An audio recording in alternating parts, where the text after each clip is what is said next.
I wasn't even on live. Okay, so streaming live. Hello, hello. I don't see me yet.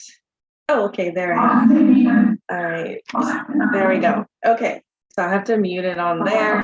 I hope you can hear me. If you come on with me live, please make a comment or something so that I can know that you hear me and you see me okay. I can see myself, so I know you can see me. Let me know if you can hear me. So I'm going to be recording a podcast today, and it's an interesting story. So let's go ahead and get started.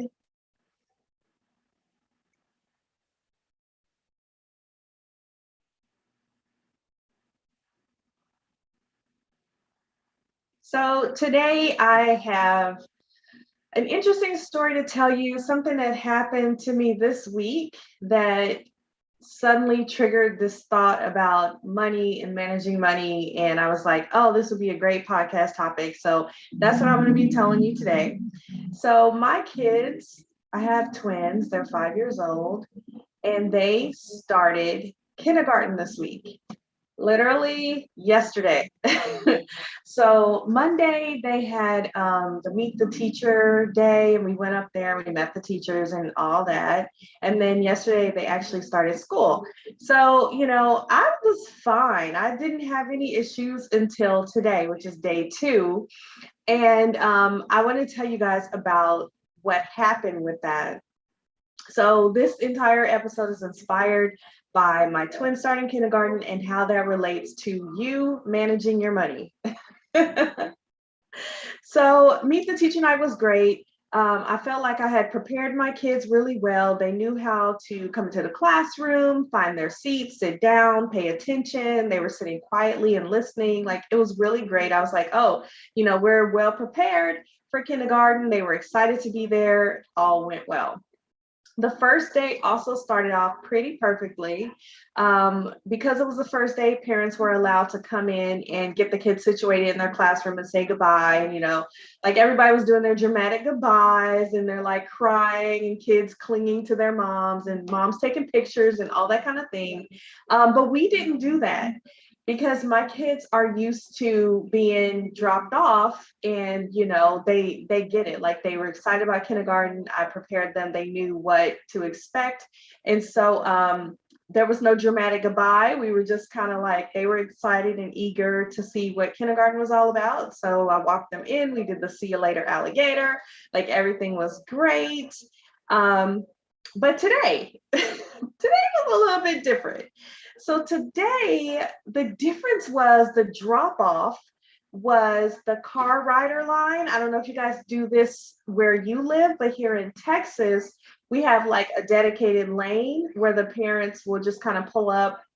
The school staff, like the teachers, the counselors, different people who are assigned to car duty that day will be out there on the curb, opening up the back door, getting the kids out of the car, and then shutting the door. Mom drives away, right? It's supposed to be like really efficient. Nobody has to park their car, nothing like that. You just come through, get your kid out, let's go. So my kids have never experienced anything like this before, and this was my first time in car rider line too. So I was trying to prepare them for like what to expect, but they really had no concept of it. So I was telling them, like, you have to go out on the passenger side, you have to go out through the back. Make sure you put on your mask, make sure you have your backpack on, and as soon as they open the door, go ahead and jump out and go into the building. Okay, so that's when the catastrophe kind of started. And I don't mean to be dramatic, because it wasn't a catastrophe. It was just, it felt that way to me at the time. Just before they were about to jump out, I told them, put on your mask, put on your backpack. Everybody's, we're ready to do the thing. And my daughter says, my teacher said that you need to pack me a snack. Now, number one, it was too late for me to know this information because we're already at the school. So, like, even if you didn't have a snack, it's too late to get one. But anyway, she told me that my teacher said you need to pack me a snack. And I was like, Gracie, I did pack you a snack. You had a snack. And she was like, oh, I ate that for lunch. And when it was snack time, I didn't have anything to eat. And I was like, well, why did you eat your snack for lunch? Like, what did you have for lunch? And she was like, I didn't have anything for lunch. And I was like, what? And so I was like, what did you eat all of yesterday at school? And she said, I had a Lunchable, which was her snack. And she said, I had like fruit chews, you know, those little gummy fruits. What, I don't know what you call them, like the fruit chews. And she said her teacher had given her the fruit chews because she didn't have anything at snack time. And that's when the teacher said, make sure your mom brings you a snack. So I was like, whoa, whoa, whoa, whoa. Like all you had yesterday was a Lunchable and fruit chews. Like what happened? Were you in the cafeteria? Who was in there with you? Where were the adults? You know, and she was like, I don't know. Like there was nobody. That's all I had. I didn't know where to go. I didn't see a line. Like she was just a kid, right? Like she was a child in a building she had never been in by herself before. She didn't know to get in line. I mean, she's 5. How are they going to know to go get in line to stand in line to get food, right? And so I was like, well, shouldn't there like wasn't there an adult to like usher your class to the line? You know, all these things that, you know, you would think there would be an adult guiding them through the process of the first day of school. So according to Grace, there was no such thing. Now, Jude, on the other hand, they're in separate classrooms, and Jude reported that he had chicken nuggets, he had a chocolate milk, he had apple slices, like he had this whole, and he had bread with green stuff on it. That's what he called it. I have no idea what that is. But he had this whole like proper lunch. So I'm like, how did you end up with a proper lunch and she didn't have one? Like, what is happening, right? Meanwhile, Jude also reports that there was some kid, an older kid in the cafeteria who like took his water bottle and took his mask and all this stuff where I'm like, where were the adults?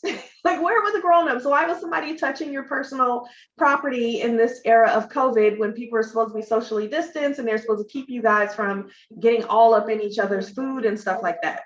So he's just like, I don't know, you know, like nobody could report that there was an adult in the cafeteria. So I was like, okay, I'm like a little bit stressed out. I'm in this car line. We're doing this for the first time. Then they come to open the door, and there was like an older child who was opening the door. And Gracie gets out, no problem. Jude drops his mask. In the process of picking up his mask, his water bottle falls out of the pocket from his backpack. So that fell, and then he turned around. If you already know, from the stories I've told about Jude, is he's like a little snail, and Grace is like a little rabbit. Like she's very mature, independent. She'll run off, and Jude is just like kind of. He just takes his time. He's just really chill. He's like whatever. So he's taking his dear sweet time in getting his stuff together and getting himself out of the car. And I was just like putting his bottle in the back. You know, I'm reaching over and trying to do everything too, and it was just very awkward and very clumsy. Then they get out of the car, and I look back and I see that they're standing there looking like with fear in their eyes, looking at me like, aren't you coming? Are you parking? Are you just driving away? Right. And I'm just like, oh my gosh, like these kids think that I'm just leaving them. I'm not showing them where their class is. There's no adult standing there to escort them in. So I was like, what, you know? So I just drove up a little bit until I saw the first adult I could see. I rolled down my window and I was like, excuse me. And I'm like, my kids are 5 years old. Who's helping the kindergartners? Who's helping the kindergartners get to where they need to be? They're standing on the curb, like right there. They have no idea. And the guy was like, oh, as soon as they go in the door, the grownups, like the staff, the teachers are there waiting for them as soon as they get in the door. So I'm like, well, who the HE double hockey sticks is going to let the kids know to go from the curb to the door? Like they're totally clueless. There's chaos and the kids don't know where to go. So I was like feeling really frustrated because I'm like feeling like I have to let them go. You know what I mean? Like I'm the mama eagle and I'm pushing them out of the nest and they're going to figure out how to walk through the door and get to their teacher, like get to safety. And in the meantime, I'm just feeling so scared for them and sad for them. And just like, it's a growing pain, right? It's a new experience for all 3 of us. So I drove away, first I reported to him what happened yesterday with the lunch and with the older kid. And he said, email the teacher. I said, okay, that's cool. I can do that. I had already been communicating with the teachers. So then I drove away, I looked back, my kids were inside. So I'm like, okay, fine. I drove away. I cried a little bit because it was just this realization that I can't help them from where I am. Like coronavirus, I can't go inside the building. It's time for them to be more independent. I can't help them in this moment. They have to figure it out. And they're kids, they're super smart, they're resilient. They'll figure it out. They'll figure it out in 2 seconds, right? Like it's only the second day. It's the second day, they're going to get in there, they're going to figure it out, it's going to be fine. And in a few years, they're going to know that school and know the routine like the back of their hand, and they'll be able to do it, with their eyes closed. Like they'll already know where everything is. And so, when this happened, initially I was just a little bit, I had to coach myself through it because I was a little bit like, my thoughts could have taken me in a different direction. My thoughts could have taken me in a direction of like, somebody needs to be in charge here, that kind of thing. But instead, I started thinking about the fact that it's day two. And when have we all had day two experiences, right? Like where we're just starting off something and we're not good at it yet. We're failing. We don't know exactly where we're supposed to be or what we're doing at all. Right. And I started thinking about times in my life when I felt this way. So I was thinking about this on my drive back home after dropping them off. I'm like, when have I felt this way? Felt like a kindergartner, first week of school ever, first week of independence from mom, first week of trying to figure out a new location, being separated from my sibling. And that's like the figurative idea. And like when I put the meat on the bones of that hypothetical situation, it was, when I was figuring out how to get out of debt, it was a similar feeling. I was stumbling around, I was trying to figure it out, I was failing and then getting back up and trying again and failing and trying again, trying all these different systems, right? This happened after my divorce. We were putting our life back together, figuring out how much life would cost, how we would get the money situated, like all of that. Starting my business was very similar, where I'm trying to figure it out. I don't even Zoom, like trying to use Zoom for the first time was very confusing. And I realized that I was going to have to figure it out. So this was a similar type of feeling that I had with the kids. And I was like, oh, okay, I know this feeling. I know how to navigate this. One day this will be okay, but we have to like stumble through it, right? And so we all start as kindergartners in different aspects of our life. When we try new things, we start off as kindergartners, tiny children who are trying to like roam through the halls, trying to find the grownups who can help us, right? Like trying to find the bathroom, trying to find the cafeteria, where's the food, where is my teacher's classroom, like just figuring it all out little by little. And the learning curve is very steep, but on the other side of it, we totally know what we're doing to a certain extent. We get it. By the time you get to fifth grade, you know the school like the back of your hand, just in time to leave that school and go to junior high, right? And then you have to start all over again, figuring out the system, figuring out how it works, changing classrooms, all that stuff. Just in time, like right as soon as you figure out that whole routine, the next thing is, time to go to high school, time to figure it out all over again, whole different system, different people, different, campus, got to figure it out. Just when you feel like you're rocking and rolling, you're a senior, you got to figure it out, you're helping the freshmen. Now it's time to go to college, and here you are starting all over again. This is how life is when we're growing.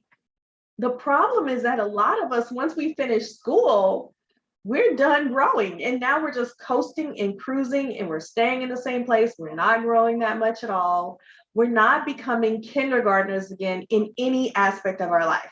We're just doing what has to be done, like doing the least. You know what I mean? Like we are just managing our life as a routine. We're not growing, and we're not back in that vulnerable, like, I don't know what I'm doing. I don't know where the bathrooms are. How do I get the food kind of stage? Like we're not ever going back there because we don't allow ourselves to get uncomfortable in that way. So I started thinking about you. I started thinking about how you are wanting to learn and grow and be better and build wealth, right? You are thinking about how you want to get out of debt, build your savings, expand into a whole new territory that you've never been in before. And maybe your parents have never even been in it before. Like you want to build that much wealth that you can pass down from generation to generation. But at this point, you are a kindergartner, right? Like you are just doing what you can do to maintain, and you're trying to just figure out where things are. What does this look like? What does this look like when it comes to money? This looks like you are just using a plain notebook to track your finances. You are maybe not even tracking your finances. You're not even tracking your finances yet. You're not even looking at your money. Maybe you are a spender like me, and it feels really, really stressful to open up your credit card bills or your bank account statements, and you're not looking at them. You're not looking at your banking app very often. You're just kind of like just spending your money and making sure you don't overdraft your account and not really digging in deep. You're not setting goals every month for your money. So therefore you're not reaching any goals or any targets.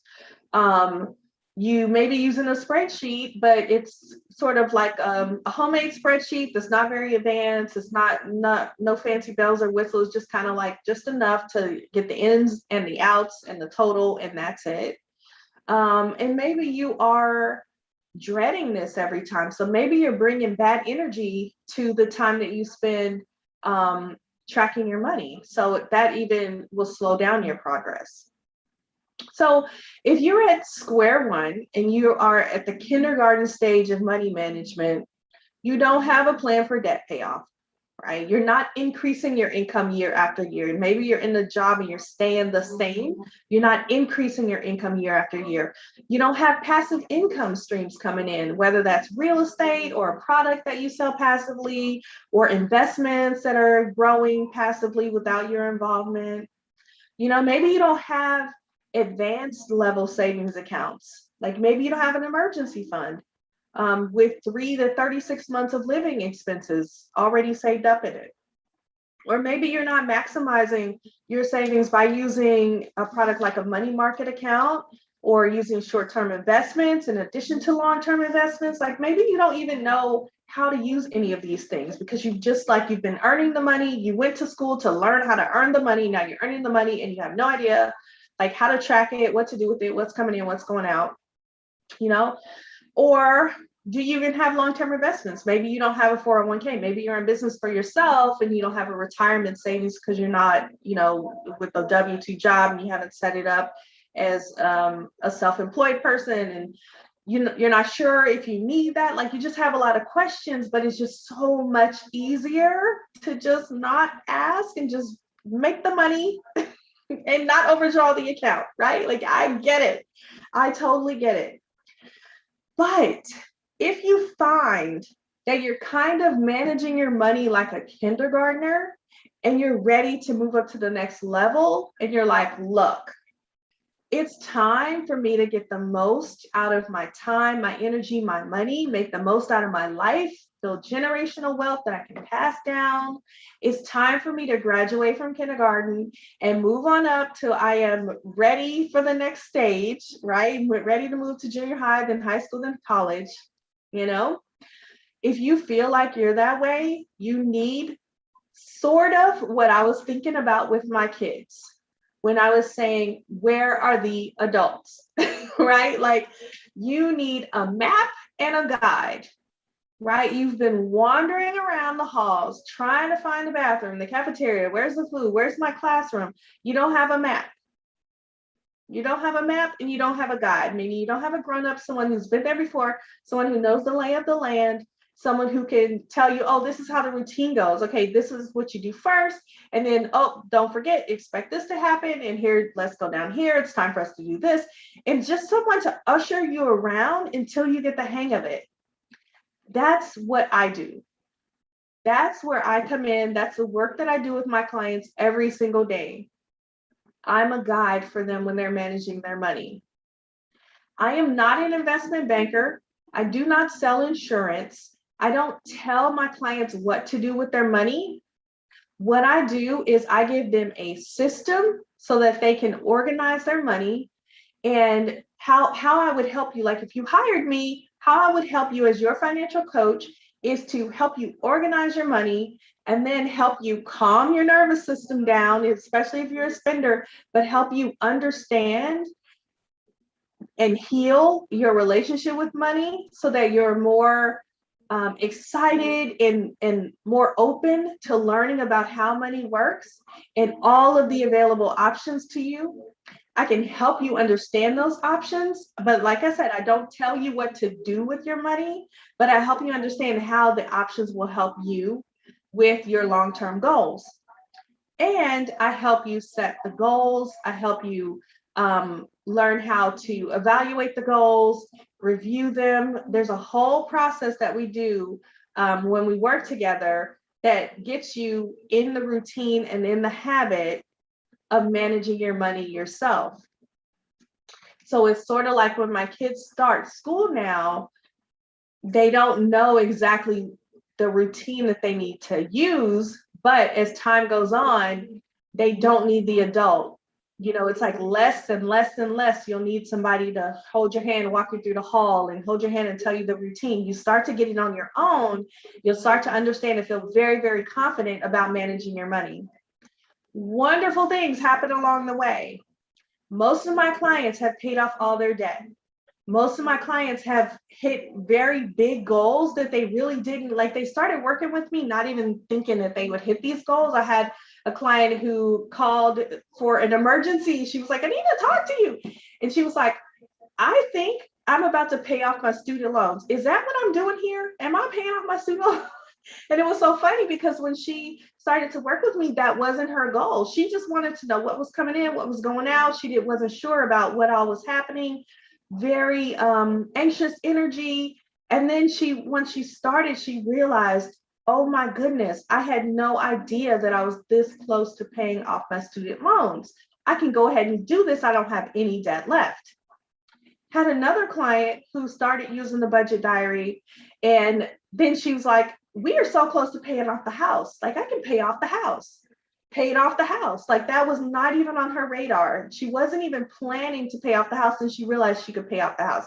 This is the kind of wealth that can be passed down from generation to generation. You can pass your house down to your kids, right? Like this is the kind of confidence that builds when you learn how to manage your money and decide that you're going to take more control and not be just a passive watcher of your money.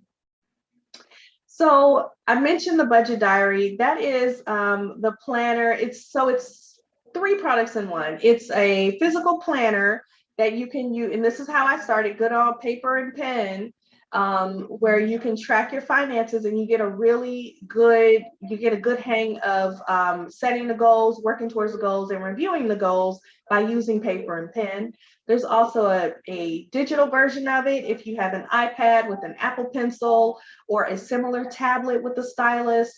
That's good for a lot of my clients are paperless. They have a paperless system. They don't want a lot of paper clutter in their life. I totally understand that. And then the third budget diary format is the spreadsheet, which is a bit different because it does all the calculations for you. You don't need to have a calculator. It's a magical miracle. When you use it, it just makes life so much easier. And my clients are on top of their finances in just an hour a week. And we do that all together as a group. We work on our finances every Thursday for an hour. Nobody falls behind. It's beautiful and it's so much fun. We call it the Money Squad. And you'll be surprised how much more you'll want to show up to work on your money when you know that other ladies are showing up to work on their money too. It's a really, really nice group dynamic. It's so much easier than if you're trying to do it on your own. That's what most of us have found. And the budget diary is it's available to you, right? Like it's available. It'll take you from being like a preschooler to starting kindergarten into graduating and graduating and graduating to higher levels of highs, because it's not a basic tool. It's not a blank notebook that you look in every Sunday night and you start over from scratch, writing out all your expenses, writing out all your income, right? This is an advanced tool. It's basically fill in the blank, where you put in the numbers. You don't have to think or remember or analyze anything. It's all there for you. It's laid out step by step, and all you have to do is be able to show up for yourself and use it. It's an advanced tool. It's not something basic for someone who's not trying to grow. You know what I mean? If you're just like cruising through life, not trying to get to the next level, that's the difference between having a blank notebook and just saying, I'll just use my notebook, and saying, you know what, no, I'm willing to be a little bit uncomfortable, because I know on the other side of this slight discomfort is going to be all of this growth, all of this, leveling up. And that's where I know you're listening to this because you're part of the Budget Diary community, and because this is what is exciting to you, is leveling up, personal development, being better than you were before, having more passive income, having more savings, being able to quit the job you don't like and work on the job that you do like, or start the business that you've been doing on the side. All of the things that, make life amazing and give you time freedom. That's available to you when you decide that you're not going to continue wandering around in the hall trying to find everything, and you've decided that, hey, I'm going to look for a guide. I need a guide. That's a financial coach will be your guide. I will be your guide. And I want to have a map. The Budget Diary is a map. The Budget Diary system is a map. It'll take you from A to B, and you will be able to head straight for your goals, versus wandering around trying to figure out what you're supposed to be doing next. So it's day 2 for my kids. Like I said, I know they'll figure it out. If I were there, or if they had a teacher with them, they would figure it out much quicker than if they're in there by themselves. Lord forbid my kids are wandering around school by themselves, right? Like, we know that's not happening. But it's just like when you're starting out with your money. If you're wandering around trying to figure it out all by yourself, it's going to take you a longer time. The routine is going to be choppy. You may forget something. You may miss something. It may not go as planned. It's definitely going to take you a longer time. Versus if you have a guide and you have somebody to tell you, here's the map. This is what we're going to do. Let's go through it. Right. And you have agency over what you're working on and what you're working toward. So that's the benefit of having a coach.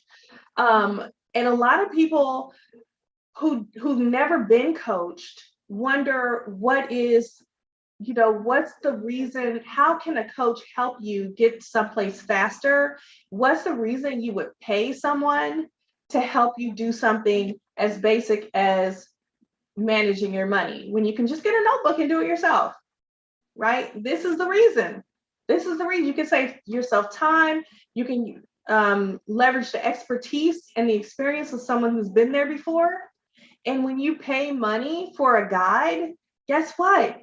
You get to the mountaintop faster, right? And intuitively, we know this because you've had vacations and things like that. You've hired someone to help you plan out a trip or something, or you've had examples in other parts of your life where it makes sense to have a guide, and you will pay that person because it makes sense to have a guide. But when it comes to things like coaching, it's just such a new field that people are wondering, like, maybe I can do this on my own, right? Like, maybe I can be a new student who just figures it out, and I'll just take my time and learn the routine, whereas if you have the experience of a guide in a mastermind community, you will get there faster and you will get further than you could doing it on your own. So those are my thoughts today as I was thinking about my kids and them figuring out school and how I figured out money. And we paid off a lot of debt, and we paid it off. I say we, y'all already know, but we paid it off in a miraculous amount of time. And all of the tips and tricks and thoughts and the methods that I use are poured into my program. So if you are interested in maximizing your financial situation, if you're ready to graduate from being a brand new student and on a brand new campus and you want to work with a guide and have a map, you definitely need a budget diary. That should be your first step. Get on my list, on my email list. You will, if you text Fran to 44144, you will be subscribed to the Sunday Money Message, which is, oh, YouTube is super glitching here, which is this is weird. Sorry, I'm all distracted. The Sunday Money Message is the newsletter where you have a weekly actionable money tip delivered directly to your inbox. It is imperative if you are ready to level up with your financial situation that you be on this list. I don't even know what you've been waiting for. Text Fran to 44144 44144. Send me a text, or you can go to everydaymanifesting.club, and you will find, a link to get on this list. That is the best place to start. Get yourself a budget diary. It comes with tutorials to show you how to use it. And when you're ready to have a guide, I will be there to help you navigate all of the things so that you can get to your goals faster. No matter what those goals are, we can get there together. I have a 100% success rate with my clients who are in the program, who work the program, who use the budget diary system. It's amazing. I'm going to have them come on and I want to interview them so that you can see what's possible for you. That'll be another time. So I hope this was helpful for you. Please follow me on Instagram at the_budget_diary. Comment on my posts and let me know what you think about the podcast. There will be a specific post for this podcast. Let me know what you think about the podcast, and I will talk to you again later. Bye.